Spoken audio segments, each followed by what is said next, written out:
Azar. Ambassador, thank you very much for joining us. Give me a sense of how you are seeing India's military operation right now. This was an act of self-defense, non-escalatory, targeted at terror groups only. Well, Parikshit, it's only natural in the backdrop of this terrible, terrible attack in Pahalgam, in which the lives of innocent people were taken in such a terrible way, that Israel will support the right of self-defense of India. Right. What's your sense on the kind of damage that has been caused to the terror groups in Pakistan? There were 9 targets altogether. I'm sure you and the Israeli government must be monitoring the situation very closely. What is your assessment of the ground situation? Well, we don't have an assessment. We follow the news and we are updated, like all the audience is updated regarding what is happening. We, of course, are following the events and we wish success to the Indian forces. And I hope that this whole event comes to an end for the sake of peace. Right. Do you see parallels, similarities in the manner in which Hamas carried out the attack on the 7th of October 2023 in Israel and what has happened in Pahalgam a few weeks back? Well, you know, unfortunately, Parikshit, when as much as we rise as nations, as much as we develop ourselves economically, security-wise, as much as the strategic balance changes in the region, the terrorists become more desperate and commit more atrocious crimes. And this is what we are seeing, what we saw on the 7th of October, in which, you know, unfortunately, not only people were massacred, but people were also abducted. You know, sex crimes were committed. Terrible things. And this cannot be acceptable. Terrorism must be condemned, and all the countries in the world must unite in condemnation of terrorism and in support of the countries that defend themselves against terrorism. Do you feel India is finding a strong voice globally when it comes to exposing Pakistan's record of harboring terrorists on its soil? Well, it's our duty to expose those who harbor terrorists. I think it's important because we want to create a situation in which the international cooperation to curb terrorism works. Unfortunately, there hasn't been enough international cooperation. There are many things that we can do in the diplomatic realm, for example, in preventing dissemination of radical content, in working with social media and electronic media around the world to prevent those radicals from putting out their message. We can do much more in order to punish those who harbor terrorists and to sanction radical groups. We can do more to prevent the proliferation of sophisticated weapons. Look at what's happening in our region. You have terrorist organizations that possess ballistic missiles and the means to produce them. This is unthinkable.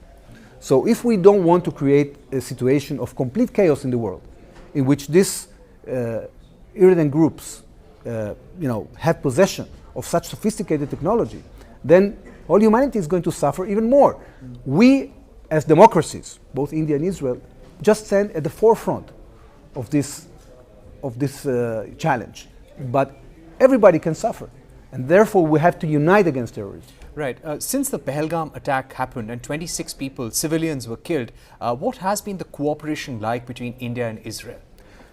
Look, we are, generally speaking, working to deal with challenges, and we cooperate to create capabilities to deal with challenges. We are not part of this conflict, and we do not interfere in specific incidents. This is completely the responsibility of the Indian government, and we trust its judgment. But do you also appreciate the manner in which India responded? We said that this is non-escalatory. We did not target military. We did not target civilians. This was targeted only at terror groups. Do you think that is a kind of response that will be lauded by the world? Well, as I said in my tweet, you know, those who target innocent civilians cannot think that they can escape from paying a price for committing those heinous crimes. Right. Ambassador, as you've seen in the case of Israel and in Gaza, you can come up with a response. So we may say that our intention is non-escalatory, we want to target only terror groups, but you cannot control the response of the other side or the enemy. Keeping the situation in mind, the Pakistani Prime Minister his office has said that they will get back at a time and place of their choosing. How would you recommend or advise India, keeping in mind the kind of war that Israel has seen over the last 2 years? Well, it is not more my role to give advice. What I can tell you is that this is becoming an increasingly difficult challenge because this hybrid or asymmetric warfare is creating a situation that it is very difficult to act because terrorists are breaking any rule in the book, any norm of humanity. And we as democracies, we respect our values. So we are fighting with one hand behind our backs. There are some that are trying actually to tie the other hand as well. This cannot happen.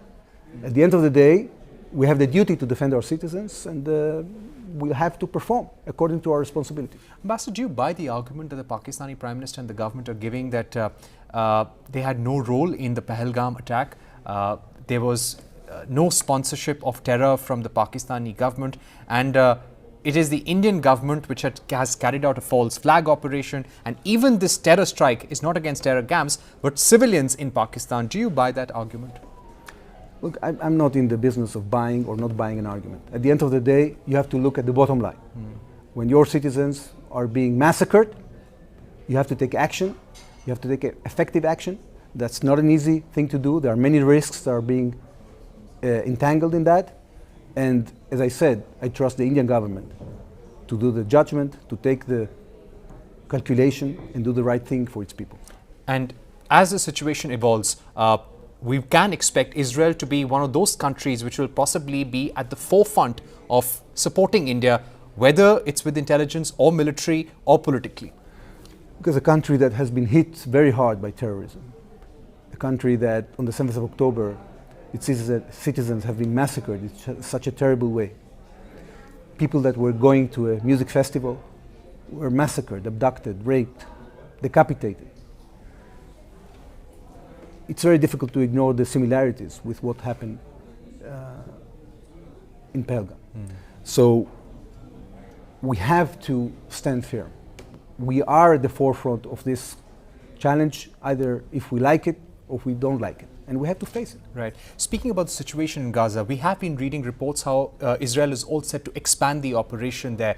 Could you give us a sense of what the thinking of the Israeli government is right now?